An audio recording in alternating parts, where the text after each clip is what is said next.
उसके बाद क्या करना है, नेक्स्ट डे आपको अगर वो अननोन पर्सन है तो आपको उनको इनवाइट करना है जूम के ऊपर और उनके साथ जूम कॉल करना है। जब तक वो आपको फेस टू फेस नहीं देखेंगे तब तक वो आपके ऊपर विश्वास नहीं करेंगे। इंसान एक दूसरे को बॉडी लैंग्वेज से समझता है। आप अगर किसी के सामने बैठे हो, उनको कॉन्फिडेंस के साथ प्रोडक्ट समझा रहे हो, तो आपके कॉन्फिडेंस को देख के कोई इंसान प्रोडक्ट खरीदता है। वो प्रोडक्ट का मैनुअल पढ़ के कोई नहीं खरीदता है। तो सेम अगर आप किसी के साथ फोन पे बात करो लेकिन उनको दिखते नहीं हो और वो आपको नहीं जानते, तो उसका रिजल्ट आपको नहीं मिलता है। लेकिन आप उसी इंसान को वीडियो कॉल में लेते हो और उनके साथ बैठ के बात करते हो, तो सेम कॉन्फिडेंस उनको मिलेगा जो कॉन्फिडेंस आप उनके सामने जाके देते हो। तो इससे भी हमें बहुत अच्छा रिजल्ट मिलने के चांसेस है। लेकिन ये प्रोसेस नया है हमारे लिए, क्योंकि जूम और ये टेक्नोलॉजी नई है। अब हम इसके बारे में ज्यादा अवेयर नहीं है, प्रोफेशनल नहीं है। लेकिन जिस दिन हम प्रोफेशनल बनेंगे तो इसके रिजल्ट और ज्यादा होंगे हमारे पास। अब यहाँ पे हम बहुत तेजी से बिजनेस को कैसे ग्रो कर सकते, क्योंकि जब लाइक माइंडेड लोग आपके साथ कनेक्ट हो जाएंगे तो आपका बिजनेस बहुत तेजी से ग्रो हो जाए। अगर कोई एक लीडर है, वो आपसे 100, 200, 500 किलोमीटर दूर किसी और सिटी में, और वो आपके प्रोडक्ट को जूम के माध्यम से समझता है, उसको प्रोडक्ट अच्छा लगता है, बिजनेस अपॉर्चुनिटी अच्छी लगती है और काम करना चाहता है, वो सामने से आपको क्या बोलेंगे, सर आप नेक्स्ट टाइम मेरे सिटी में आ जाओ, मैं 5-10 लोगों को आपको मिलाऊं, और वो सामने से आपको अप्रोच कर, तो आपका टारगेट पूरा का पूरा उस लीडर के ऊपर होना चाहिए, क्योंकि आपका एक नया सिटी ओपन हो रहा है, एक नया फ्रेंचाइजी ओपन हो रहा है। और ऐसे 10 लीडर पूरे हिंदुस्तान में अलग अलग सिटी में मिले जो सामने से आपको अप्रोच कर रहे हैं, और उनके पास जाके आप बिजनेस को ग्रो करेंगे तो आपको नए 10 पॉकेट्स ओपन हो जाएंगे। जो कॉन्टैक्ट हमें कहाँ मिले, कहां से मिले, सोशल मीडिया से मिले, और ये लाइक माइंडेड कॉन्टैक्ट है, यानी ये काम करना ही चाहते हैं, ये खुद पॉजिटिव है इस काम को करने के लिए, तो उससे रिजल्ट और अच्छे मिलेंगे। तो इन चीजों के माध्यम से हम अपने बिजनेस को ग्रो कर सकते हैं। ये बिजनेस के अंदर अगर हमें लंबे समय के लिए ग्रो होना है तो हमें मल्टीपल पॉकेट में, मल्टीपल सिटीज में, मल्टीपल स्टेट में, मल्टीपल कंट्रीज में ही काम करना पड़ेगा, तो ही आपका सक्सेस का जर्नी बड़ा बन सकता है। अदरवाइज जितने तेजी से आप ऊपर जाओगे उतने तेजी से आप नीचे आओगे, क्योंकि हर एक सिटी का एक सैचुरेशन पॉइंट होता है। वहां पे लाइक माइंडेड लोग, उस चीज को लेने वाले, समझने वाले लोग बहुत कम होते हैं, और बहुत सारे लीडर कंफ्यूज हो जाते हैं कि मेरा बिजनेस बहुत अच्छा चल रहा था, पता नहीं अब क्या हो गया, प्रोडक्ट कोई खरीद नहीं रहा है, इसका मतलब कोई कंपनी की गलती है। तो सैचुरेशन की वजह से वहां पे सेल का जो एक बैलेंस था वो थोड़ा सा अनबैलेंस होता है। लेकिन मल्टीपल पॉकेट्स हमारे पास होंगे तो कहीं ना कहीं कोई ना कोई एक पॉकेट आपको और अच्छा बिजनेस देगा, फिर आपका इंटरेस्ट उस पॉकेट के ऊपर होगा, तो आपको फर्क ही नहीं पड़ेगा कौन से पॉकेट में बिजनेस हो रहा है, कौन से पॉकेट में नहीं हो रहा है। जो लीडर्स डायमंड एंड एबो के रैंक पे है या रूबी के ऊपर के रैंक पे, तो उनको अभी से शुरुआत करनी है मल्टीपल पॉकेट्स को ओपन करने की, मल्टीपल सिटीज को ओपन करने की। एक लीडर को ट्रिपल प्लैटिनम डायमंड तक जाके काम करना है, तो उसको आपके टीम के अंदर कोई भी लीडर ग्राउंड लेवल पे किसी भी सिटी में है तो उसके साथ कनेक्ट होना बहुत जरूरी है, क्योंकि आने वाले समय में वो नया सिटी, नया स्टेट आपको बहुत बड़ा बिजनेस देने वाला है। अगर उस लीडर का पोटेंशियल आपको समझ में आ गया और वो छोटे रैंक पे, अभी जर्ड पर्ल सफारी की रैंक पे, और आपको ये समझ में आ गया कि ये लीडर अगर मैं और सपोर्ट करूंगा तो ये डायमंड भी जा सकता है और ये करोड़ों का टर्नओवर भी दे सकता है, तो आपका फोकस आपके टीम के अंदर ऐसे कम से कम 10 से 15 लोगों के ऊपर होना चाहिए जो मल्टीपल सिटीज में बैठे हुए, अलग अलग स्टेट में बैठे हुए। लेकिन हमारा एक माइंडसेट होता है, मैं उसके पास जाऊंगा, आने जाने का खर्चा होगा, होटल में रहने का खर्चा होगा, बार बार करना पड़ेगा, तो मेरे जेब से पैसा जाएगा और बीच में कोई और लीडर है जो बैठ के खाएगा। तो ये मानसिकता हमें ग्रो नहीं होने देती। तो ये जिम्मेदारी टॉप लीडर्स की है, क्योंकि आपके पास नॉलेज है, आपके पास स्किल है, आपके पास प्रोडक्ट का नॉलेज है, आपके पास सक्सेस स्टोरी है, तो आप वहां पे जाएंगे तो ही उसके रिजल्ट्स अच्छे आने वाले। बीच वाला जो लीडर है उसने एक काम किया कि आपको उसने कनेक्ट करके दिया, लेकिन उसके पास सक्सेस स्टोरी नहीं है, तो उसको वो रिजल्ट्स नहीं मिलेंगे जो रिजल्ट्स टॉप लीडर्स को मिल सकते। So diamond and diamond leaders को क्या लगता है कि मेरे नीचे वाले तो कोई ज्यादा काम नहीं कर रहे, मैं ही बार बार जाके काम करूंगा तो मेरे जेब से पैसे खर्च होंगे, मेरा ही समय चला जाएगा। तो ये मानसिकता की वजह से आपका बड़ा ग्रोथ नहीं होता है। आपको ऊपर वाला अपॉर्चुनिटी तो देता है, अच्छे लोग तो देता है आपके नेटवर्क के अंदर, लेकिन आप उनको सपोर्ट नहीं करते, सर्विस नहीं देते, जिसकी वजह से आपको रिजल्ट्स आगे चल के बड़े नहीं मिलते। फिर आपका एक नेटवर्क एक लेवल पे जाके सैचुरेट हो जाता है। तो आगे बढ़ते, फिर दोबारा हम आज डिस्कशन करेंगे टर्बो के कैलकुलेशन के ऊपर, और पिछले 2 दिन के अंदर जिन्होंने प्रोडक्ट बाय किया उसके अंदर कोई टेक्निकल चैलेंजेस है तो वो सारे लीडर्स हैंड रेज कर सकते हैं। Yes sir, good morning. Good morning जी। यस सर, एक्चुअली सर मेरा एक छोटा सा एक कंफ्यूजन है, क्वेरी है, प्लीज मुझे थोड़ा उसके लिए सजेस्ट करो हल्का सा। सोशल मीडिया पे जब हम लोगों से बात करते हैं वो हमसे पूछते हैं कि आपकी इनकम कितनी है। सर यहाँ हम कंफ्यूज हो जाते हैं, क्योंकि अगर उनको बोलते हैं 20-50 लाख रुपए कमा रहे हैं तो जाहिर सी बात है कि हम उस लेवल को अपने मेंटेन नहीं कर पाते। तो उनको इसमें क्या बोलना है सर इनकम को लेके? ये बहुत अच्छा क्वेश्चन है। सबसे पहले तो हमें देखो, अगर मैं कितना पैसा कमा रहा हूँ वो मैं आपको बताऊंगा, तो उससे आपको क्या फायदा होने वाला है? राइट, कुछ नहीं। आप खाली मोटिवेट हो सकते, प्रेरित हो सकते, राइट। हमें क्या करना है कि ये इंडस्ट्री के बारे में, प्रोडक्ट के बारे में उनको बहुत अच्छे से ब्रीफ देना है। सबसे पहले उनकी मानसिकता बनानी है, राइट। जैसे उनकी मानसिकता बनेगी, उनको प्रोडक्ट का पोटेंशियल समझ में आएगा, मार्केटिंग का प्लान का पोटेंशियल समझ में आएगा, तो फिर वो ऑटोमेटिक विश्वास करने के लिए तैयार हो जाए, या विश्वास करेंगे आप लोग। बाद में उनको पता चलेगा कि हाँ, इतना बड़ा पैसा आप कमा सकते हैं इस प्लेटफॉर्म से। लेकिन अभी आपने बोला मैं कि महीने का 10 लाख कमाता हूँ और उसको कुछ भी पता नहीं है, 25 साल की नौकरी करने वाला इंसान है, तो वो तो कभी सोचेगा नहीं कि ऐसा पॉसिबल हो सकता है, राइट। उनके हिसाब से हमें चलना है, हमारे हिसाब से उनको नहीं चलाना है, वो जरूरी है। क्योंकि आज वो क्या कर रहे हैं, उनका बैकग्राउंड क्या, अभी वो महीने का कितना पैसा कमाते हैं और उनको एक्स्ट्रा पैसे की कितनी जरूरत है। अगर मैं 25,000 की नौकरी कर रहा हूँ और मैंने आपको क्वेश्चन पूछा कि आकाश भाई आप महीने का कितना कमाते, आपने बोला मैं 25 लाख महीने का कमाता हूँ, तो उसको तो हजम होगा ही नहीं। पहले नेवर होगा, कमा रहे हो वो आपको पता है, उसको बोलोगे तो भी उसको विश्वास नहीं होने वाला है। लेकिन उनकी रिक्वायरमेंट क्या है कि वो आज 25,000 की नौकरी कर रहे हैं, तो उनको एडिशनल और कितने पैसे की जरूरत है, उसके लिए आप क्या मदद कर सकते हो। हम प्रोडक्ट मार्केट में जब बेचने जाते हैं ना, तो कोई नहीं खरीदता है। जब हम किसी की मदद करने के लिए जाते हैं कि तुम ये प्रोडक्ट खरीदी करोगे तो इससे तुम्हारे क्या फायदे होंगे, वो सामने वाला इंसान खरीदने के लिए तैयार हो जाता है।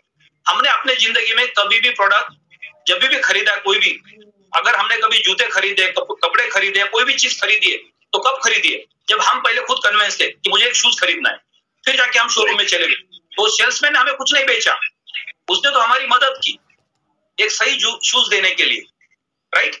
तो सेल्समैन को क्या लगा, ये कस्टमर आया था उसको मैंने एक जूता बेचा, कस्टमर खुद आया था, उसकी जूते की रिक्वायरमेंट थी, बस तुमने उसकी मदद की है। तो हम यहाँ पे लोगों की सिर्फ मदद कर सकते हैं, उनको बेच नहीं सकते।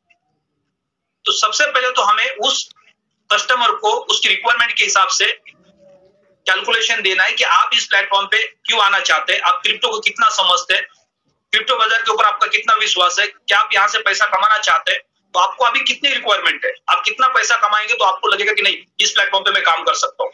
10,000 एक्स्ट्रा कमाना चाहते हो, 25,000 एक्स्ट्रा कमाना चाहते हो, अगले 1 साल 2 साल 3 साल 4 साल 5 साल के अंदर आप अगर स्टेप बाय स्टेप इसको करते जाएंगे तो आप कहां से कहां पहुंच सकते। फिर उसके बाद आपका एग्जांपल काम आएगा कि आज से 2 साल पहले मैं यहाँ पे था, आज मैं यहाँ पे पहुंचा। फिर वो धीरे धीरे विश्वास करना स्टार्ट करेंगे। आज किसी को भी जाके हमारा सबसे बड़ा प्रॉब्लम ये है कि हम मार्केट में जाके मेरा मिंटी का इतना लाख रुपए आता है, मेरा नेटवर्क का इतना लाख रुपए आता है, वहीं से हमारी शुरुआत हो जाती है। और वो फिर सामने वाला मन ही मन में हंसता है। अब उसके हंसने के लिए बहुत सारे रीजंस होते हैं, वो हमारा खुलिया देखता है, हमारा बॉडी लैंग्वेज देखता है। बीच में तो हमारे बहुत सारे लीडर्स लोगों के पास जाके बोल रहे थे देखो आज 80 लाख रुपए कॉइन का रेट है, मेरा महीने का 2 कॉइन मिंट होके आता है, मेरा 1.5 करोड़ रुपए महीने का आता है। और वो सामने वाला इंसान फिर बाद में है जो लेके गया उसको पूछता है कि इनका हुलिया देख के तो लगता नहीं कि 1.5 करोड़ रुपए कमाते होंगे। 1.5 करोड़ रुपया तो आ रहा था, लेकिन जो आपका पहला हुलिया था उसको तो बाद में चेंज किया ही नहीं है। कभी आप मॉल में जाके अपने जूते कपड़े बेल्ट तो चेंज किया नहीं, बैग को चेंज किया नहीं, वही बैग लेके घूमे जो 1 साल पुराना आपके पास। तो हमारा बॉडी लैंग्वेज, हमारा प्रेजेंटेशन के अंदर हमारा सक्सेस स्टोरी का आधा पार्ट निभाता है, राइट। यानी आप कितना कमाते हो उसको बताने की कोई जरूरत नहीं है, आप उनकी क्या मदद कर सकते हो, उनको उस चीज के ऊपर, टॉपिक के ऊपर कन्विंस करना जरूरी है। Really thank you very much sir. सच में मैं इस चीज को लेकर बड़ा कंफ्यूज रहता था। कई बार मैं कोशिश करता था, अगर वो बोलते हैं कि उसकी इनका 50,000 है, मैं उसको 70-80,000 ही बोलता था अपना, कई बार उसको 1 लाख ही बोल दिया। तो कुछ लोग सुनना चाहते थे, कुछ लोग नहीं। आप रियलिटी बता सकते हो लेकिन एक कैलकुलेशन के साथ बता सकते, राइट। उनको ये बोलो कि आज से 3 साल पहले जब मैं इस प्लेटफॉर्म पे आ गया तो पहले मैं स्टूडेंट था, राइट। धीरे धीरे मेरी जर्नी शुरू हुई, जब मैंने प्रोडक्ट बाय किया उसके बाद मैंने काम करना स्टार्ट किया, तो मैंने 5,000 10,000 15,000 20,000 25,000 30,000 50,000 कमाना शुरू किया, राइट। उसके लिए मैंने मेरे सीनियर का सपोर्ट ले लिया। फिर जैसे मैंने प्रोडक्ट को पूरा समझा, मार्केटिंग प्लान को पूरा समझा, ट्रेनिंग सेशंस मैंने अटेंड किए, उसके बाद मेरा कॉन्फिडेंस बिल्ड हो गया। फिर मैंने धीरे धीरे काम को आगे बढ़ाया तो मेरा इनकम भी बढ़ते गया। अब पहले आपने उनको प्रोडक्ट समझा दिया, उसके बाद मार्केटिंग प्लान समझा दिया, और मार्केटिंग प्लान समझाने के बाद उनको ये दिखा जाए देखो अभी ये मेरा रैंक है और ये रैंक के हिसाब से इस तरह से मेरे को इतना इनकम आता है, लेकिन उसको मुझे 3 साल लग गए।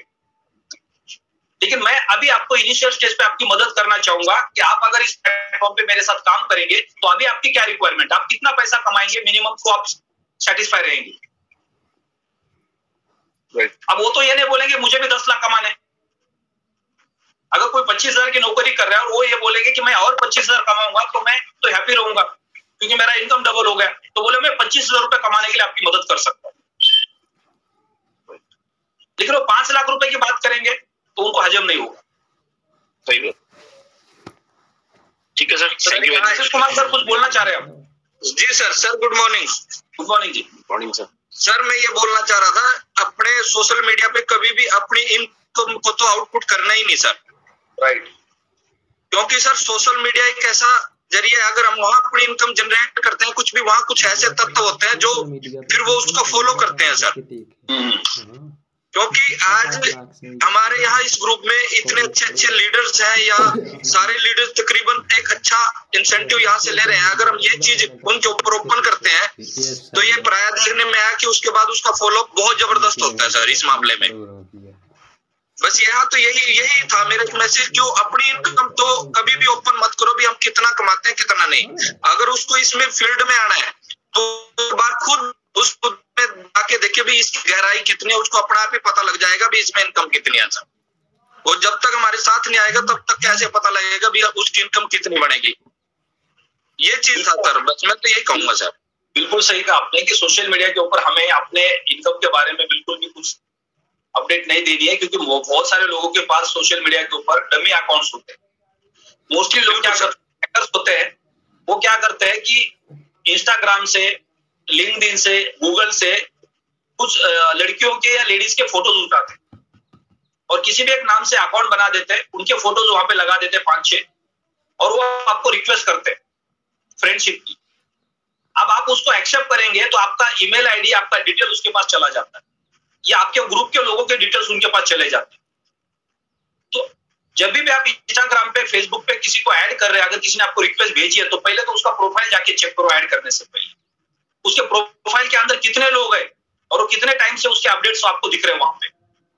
उसके बाद ये आप डिसीजन ले लो कि ये जेन्युइन पर्सन। आपको मोस्टली लोग ऐसे मिलेंगे जो सामने से रिक्वेस्ट कर रहे हैं, वो फेक लोग होंगे और वो आप तक पहुंचना चाहते हैं।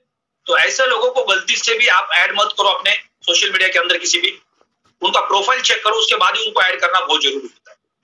मैं कई सारे लोगों को देखता हूं कि रिक्वेस्ट डालते हैं, फिर मैं उनका प्रोफाइल चेक करता हूं तो उनके प्रोफाइल के अंदर 2, 4, 5 फोटो होते हैं और वो भी कई महीने पुराने होते हैं और उनका कोई रेगुलर बेसिस पे कोई अपडेट नहीं होता है। तो ये सारे फेक प्रोफाइल होते हैं। अगर किसी इंसान का रेगुलर अपडेट मिल रहा है किसी चीज के बारे में आपको और काफी समय से मिल रहा है, उसके बाद आप देख सकते हो कि ये सही प्रोफाइल है। तो इन लोगों से बच के रहना है, क्योंकि वो आपका ईमेल आईडी, आपका मोबाइल नंबर या आपकी टीम के अंदर, आपके जो ग्रुप के अंदर जो लोग होते हैं उनके डिटेल्स भी वो फिर क्या करते हैं, वो एक बार आपके ग्रुप में आ गए तो आपके ग्रुप के लोगों को रिक्वेस्ट करना स्टार्ट करते हैं। फिर आपके ग्रुप के लोग क्या सोचेंगे, आकाश भाई के ये ग्रुप के अंदर फ्रेंड है, इसका मतलब आकाश भाई के फ्रेंड, और फिर वहां से वो और लोगों के साथ कनेक्ट हो। तो मैक्सिमम लोग टेलीग्राम पे, इंस्टाग्राम पे, फेसबुक पे सबसे ज्यादा हैकर्स होते हैं जो किसी और के प्रोफाइल यूज करते हैं, किसी और के फोटो यूज करते हैं और वो लोगों के साथ रिक्वेस्ट डालते, फ्रेंडशिप करते हैं, उनकी ईमेल आईडी, मोबाइल नंबर लेते और फिर उसके बाद हैक करने की कोशिश करते हैं। राइट। तो जो हमारा मेन टॉपिक है आज का, एक्स को लेके, जिन्होंने भी एक्स के प्रोडक्ट को बाय किया है उसके अंदर अगर कोई टेक्निकल इश्यूज आए किसी को, या एक्स का प्रोडक्ट बाय किया, उसका स्मार्ट कॉन्ट्रैक्ट कंप्लीटली बन चुका है, तो इन्हीं टॉपिक के ऊपर आज हम डिस्कशन करेंगे। वो सारे लीडर्स हैंडल कर सकते हैं जिन्होंने भी एक्स के प्रोडक्ट को बाय किया पिछले 2-3 दिन के अंदर।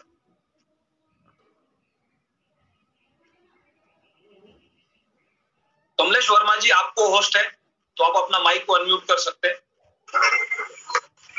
जी नमस्कार सर। नमस्कार जी। सभी साथियों को मेरा जो आज का प्यार भरा नमस्कार। सर मैंने कल एक प्रोडक्ट बाय किया और इसके पहले भी परसों भी मैंने किया था। ओके। जो मैंने PLCX को डाला तो उसमें केवल वो 0.001 जो PLC एक्स्ट्रा पर डालना पड़ेगा, क्योंकि वहां पे जितनी आपकी क्वांटिटी है, चाहे आप उसमें जितना भी बड़ा अमाउंट डालिए, उसकी फीस जो कॉइंस बिट की फीस है वो वही ले रहा है 0.001। और अगर हम ये करके डालते हैं साइट को तो वो हमारा जो भी हम साइज डालना चाहते हैं वो परफेक्ट पहुंचता है और वो एक्सचेंज की फीस है सर। और वहां पे जो हमारा स्मार्ट कॉन्ट्रैक्ट हम बनाते हैं वहां पे हमारा गैस फीस है वो पीएलसीयू के रूप में देना पड़ती है, अल्टीमा के रूप में। तो वो वहां भी अपन को दिखाई देता है कि हमें कितनी फीस ये रिक्वायरमेंट कर रहा है, उसी के अनुसार हम वहां पे डाल सकते हैं। और थोड़ा सा अधिक रखेंगे तो क्या होता है, हमारे लिए ये स्मार्ट कॉन्ट्रैक्ट इजीली हो जाता है। अगर उसमें कम रखते हैं तो वो बार बार फिर वही चीज करता है कि सब इनसफिशिएंट फंड बताता है। तो ये बहुत आराम से हो रहा है, कोई दिक्कत नहीं सर। यानी फार्म के अंदर आपको एक्स के साथ साथ अल्टीमा को भी ट्रांसफर करके रखना है। जी सर। हाँ जी सर, एक था यहाँ पे कमलेश सर जी, जो आप पीएलसीयू ट्रांसफर कर रहे हो वो पूरा ही कर रहे हो या उसमें भी गैस फीस के साथ ट्रांसफर कर रहे हो सर? सर मैंने जो पीएलसीयू एक्स को ट्रांसफर किया है उसको तो हमने जितना साइज देना है उसके साथ में प्लस हमें 0.001 की एक्सचेंज की फीस ले रहा है पीएलसीयू एक्स के रूप में, वो ऐड करनी है।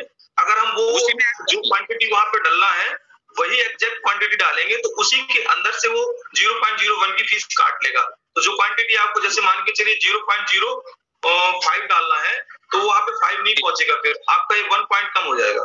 तो हमें एक्स्ट्रा डाल देंगे तो हमारा पूरा एग्जैक्टली पहुंचेगा। कमलेश जी, मेरा क्वेश्चन ये है कि आपको कॉइंस बिट से एक्स को ट्रांसफर करना है फॉर्म के अंदर, राइट जी। अब आपने एक पैकेज कोई भी बाय कर लिया, अब वो क्वांटिटी जब आप ट्रांसफर कर रहे हैं तो उसमें एडिशनल क्वांटिटी जो आपको फीस के रूप में देनी पड़ रही है कॉइंस बिट को, तो वहां पे जब आप ट्रांजैक्शन को पूरा करने जाते हैं तो वहां पे लिख के आता है कितने फी लेने वाला है। राइट जी, सर जैसे हम जो भी ट्रांजैक्शन करते हैं उसके नीचे विड्रॉल के नीचे वो स्पष्ट बताई देता है कि फीस कवर करिए, यानी 0.01 की फीस वो वहां पे कंपल्सरी